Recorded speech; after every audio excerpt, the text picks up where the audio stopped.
इसके अलावा मुंबई के निकट माता बगलामुखी मंदिर के निर्माण के लिए आपके सहयोग की अपेक्षा रखते हैं।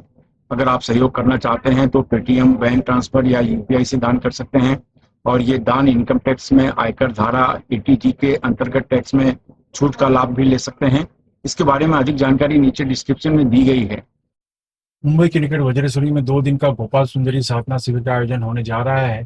इस साधना में आप अपने जीवन में आकर्षण शक्ति, धन की शक्ति तथा माता लक्ष्मी की कृपा प्राप्त कर सकते हैं।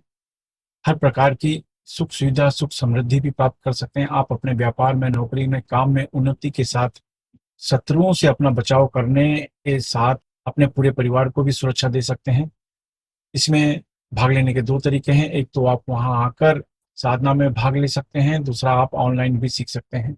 अगर आप सीखना चाहते हैं तो नीचे डिस्क्रिप्शन में लिंक दिया है, वहां से आप फॉर्म भर सकते हैं।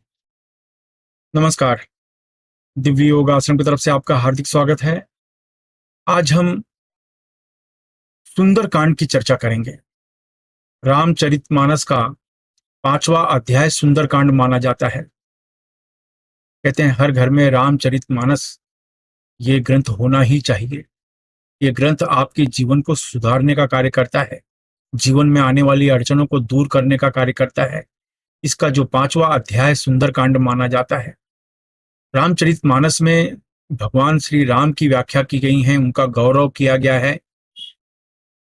और ये जो 5वां अध्याय सुंदरकांड है, इसमें भगवान श्री हनुमान जी की व्याख्या की गई है, उनका गौरव किया गया है।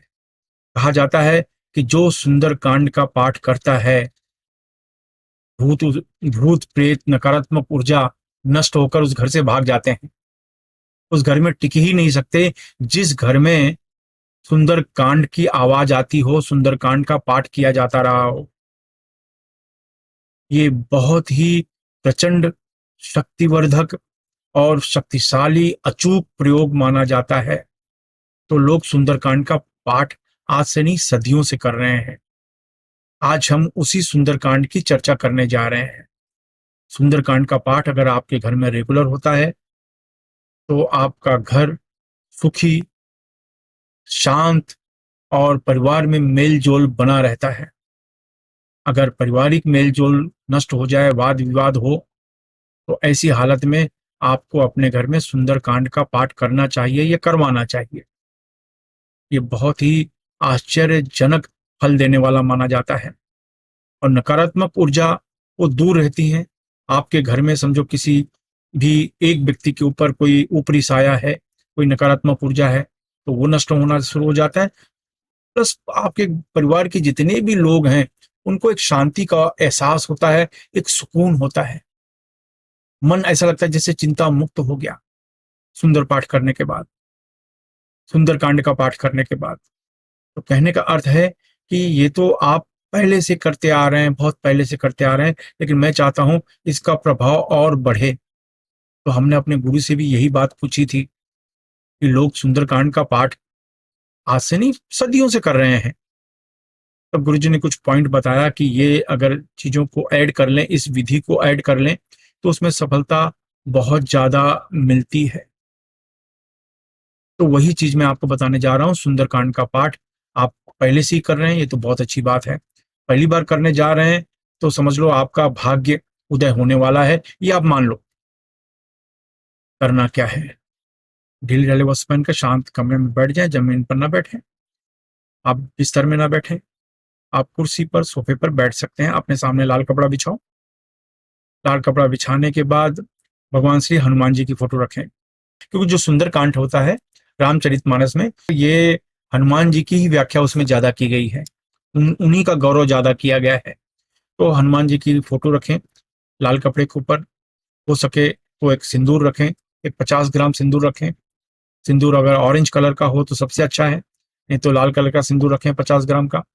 ये रखने के बाद आप उनके सामने रामचरितमानस रखो, 5वां अध्याय खोलो, सुंदरकांड आता है। रामचरितमानस में जो 5वां अध्याय है वो सुंदरकांड का आता है। वो करो, और वो करने के बाद अपने सामने आप रखो। रखने के बाद तरीका सेम है कि ये मुद्रा लगाओ, आज्ञा चक्र पर ध्यान दो, 10 बार आप प्राणायाम करो, जितनी देर तक हो सके रोक के रखो। फिर धीरे से छोड़ो। इस तरीके से 10 बार आप प्राणायाम करो और उसके बाद यही मुद्रा लगाकर सुंदरकांड का पाठ आपको करना है। एक पाठ, एक पाठ करना है, बस हो गया। किसी भी मंगलवार के दिन से आप शुरू कर सकते हो रेगुलर, या फिर सिर्फ मंगलवार मंगलवार आप कर सकते हो। याद रखें, सिंदूर जब हो जाए तो सिंदूर को प्लास्टिक की थैली में रखकर साइड में अपने पूजा घर में रख दो। जब दूसरी बार आप उपयोग करोगे फिर वही सिंदूर आप सामने रख दो और उसका प्रयोग करो।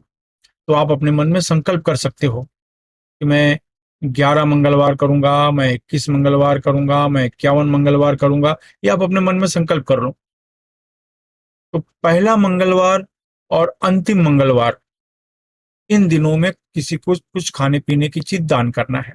पहला मंगलवार और लास्ट मंगलवार, बीच में किसी भी मंगलवार में करने की जरूरत नहीं। आपने अगर 7 मंगलवार का संकल्प किया है तो पहले मंगलवार किसी को खाने पीने की चीज दान कर दो और फिर उसके बाद 7वें मंगलवार को किसी को खाने पीने की चीज दान करके आप अभ्यास साधना समाप्त कर सकते हो। कहने का मतलब यह है, आप ऐसा महसूस करेंगे कि सुंदरकांड का पाठ करते ही आपके घर में बदलाव आ रहा है, तेजी से बदलाव आ रहा है। और वो जो सिंदूर है, सुंदरकांड का पाठ समाप्त हो जाए, सिंदूर अपने घर में रखें। सुहागिन महिलाएं तो उसको लगा ही सकती हैं, बाकी के लोग लगाना चाहें कोई भी खास काम करने के पहले तो अपने माथे पर लगाएं या बाल के अंदर लगा दें या गले में ऐसा टच कर लें, जा सकते हैं। सुहागिन महिलाएं हैं, अपने मांग में लगा सकती हैं। ये बहुत शुभ कल्याणकारक माना जाता है, बहुत ही शुभ। इसका कहते हैं ना, इसका गौरव किया ही नहीं जा सकता। सुंदरकांड की बात करते हैं तो आपके घर में रामचरितमानस होना चाहिए, नहीं है तो आप ले लीजिए। रामचरितमानस का जो 5वां अध्याय सुंदरकांड माना जाता है, इसका पाठ आप अगर रोज करें आपके ऊपर है, नहीं तो सिर्फ मंगलवार मंगलवार करें। बस आप 5 मंगलवार, 7 मंगलवार, 11 मंगलवार, या फिर जब भी आपको ऐसा लगे कि पारिवारिक थोड़ी अशांति आ गई है, आप मंगलवार खाली सुंदरकांड का पाठ करो। ऐसा हो ही नहीं सकता कि आपको फायदा नहीं मिले। और ये सिंदूर तो बहुत काम में आता है, बेहिसाब काम में आता है। तो इसका आप पाठ करो और आपको बेहिसाब फायदा मिलेगा। तो याद रखें, अगर आपको फायदा मिलता है तो किसी दूसरे की बिना स्वार्थ के मदद अवश्य करो। धन्यवाद।